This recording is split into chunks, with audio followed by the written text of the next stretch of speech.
How's that? Okay. Hey, everybody. My name is Marco Rogers. I'll kind of jump into the first slide. The who am I slide, I usually don't like those, but I think it's relevant here for what I'm about to talk about, right? So what I'm about to talk about is how to actually create diverse teams at your company, and with a focus on inclusion, right? This is Tech Inclusion 2016, and I have talked a lot to people and tried to kind of push this idea that inclusion is actually your best tool for making sure that you can create diverse teams, right? So if you think about diversity as a recruiting and hiring problem, then inclusion becomes your retention problem, right? When they come in, how do you get them to stay, right? And I think we're just starting to talk a lot about what inclusion means and what you can do to actually make it happen. So I'm an engineering manager at Clover Health. Clover Health is a healthcare technology startup. I was one of the first employees when there was like 6 of us here in the SF office, and what that did was give me an opportunity to like influence how the company grew. And I came in with very clear ideas about what I wanted to see happen. Building a diverse team, having a healthy culture, and like, what does that actually mean, right? Like, how do we actually do that? So hopefully I'll be able to talk to you a little bit about some of those concrete things. Some of you might recognize me from Twitter. I'm that guy, Politech. I set out specifically to build a diverse team. I've been talking about this for a long time, but the conversation, I wanted it to start being informed by real experience, right? Like, I tried this worked, this didn't work, and that kind of thing. So hopefully we'll see some of that.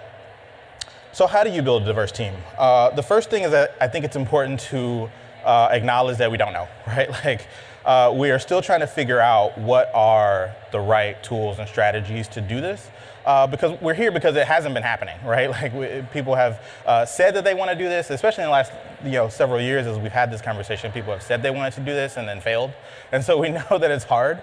We know that we don't know all the answers yet. But a couple of things to start out, if we talk about diversity and inclusion as kind of two sides of the same coin.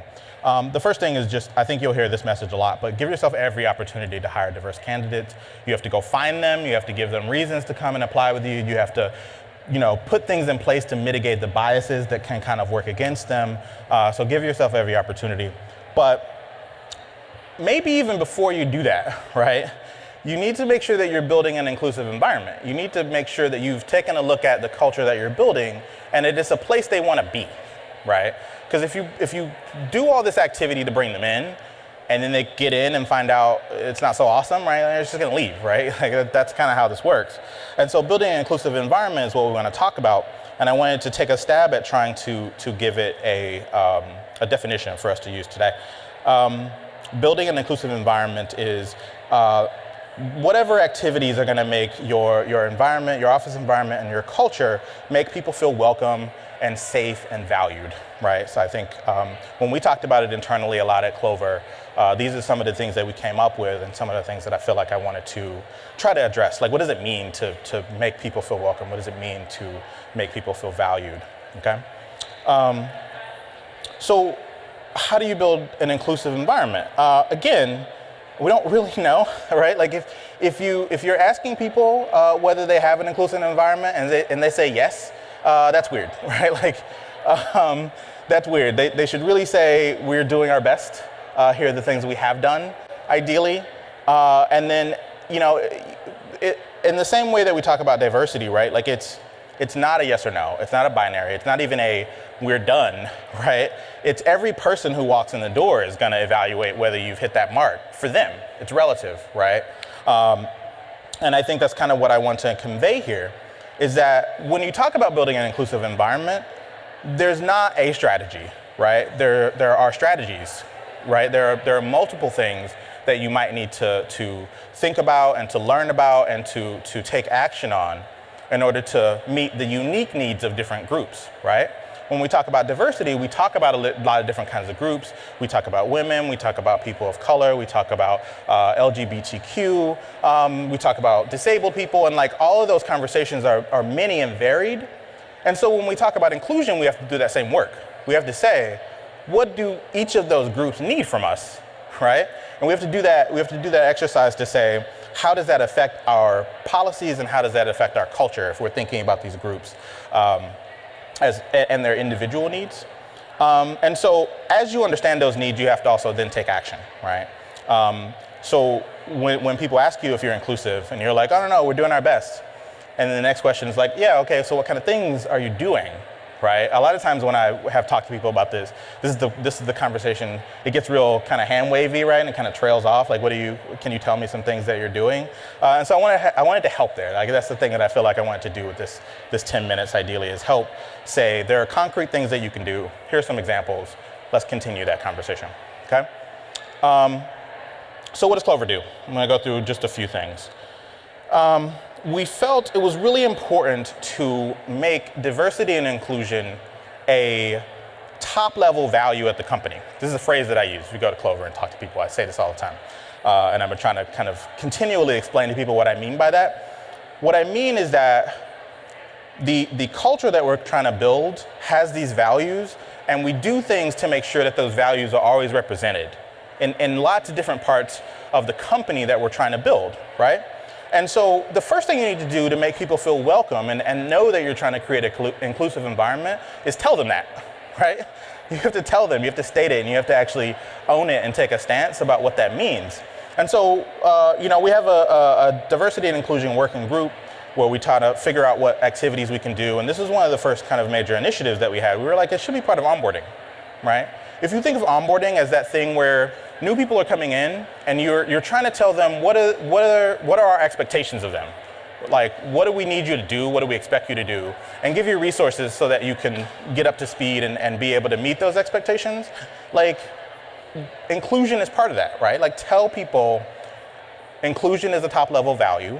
Here's how we define it. We expect you to be part of helping us achieve that, right? Like, it's not just gonna be this small group of people who care about it and the rest of the company doesn't have to, right? We actually, when we talk about making it a top level value, we wanna bring everybody into that. And everybody's gonna have their journey to how much they understand it, but ideally they're gonna go along with us and they have at least seen that it's a stance that we take, and it comes all the way down from leadership, okay? So that was the thing that I think was really important to make people understand that this was a thing that they should hold us accountable for, is being an inclusive environment. What else do we do to make people feel safe? This one was, I think, interesting, and it wasn't until I started talking to people about it that they were like, you should put that in, right? When we talk about inclusion, we talk about having people bring their authentic selves to work as much as possible, right? And what does that mean?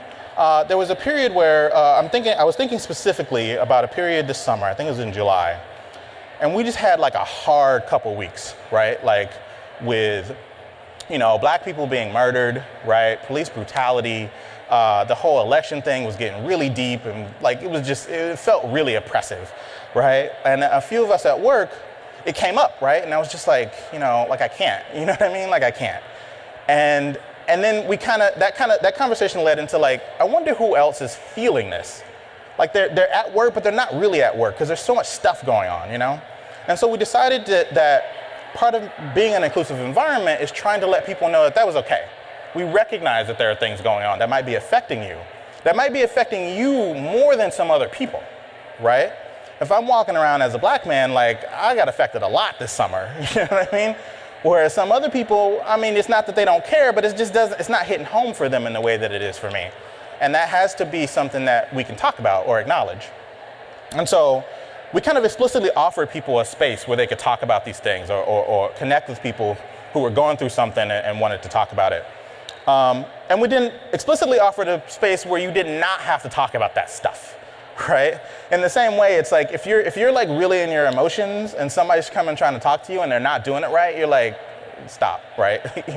And so we wanted to kind of acknowledge that these things were going on, and we wanted to try to create an environment where people felt like we understood that they might be going through something and they were human, and that's okay. You can still be at work, you can still not be at work maybe, and that wouldn't affect the way that you were seen here. And I think that it just really went a long way for people to understand that we cared when we were trying our best.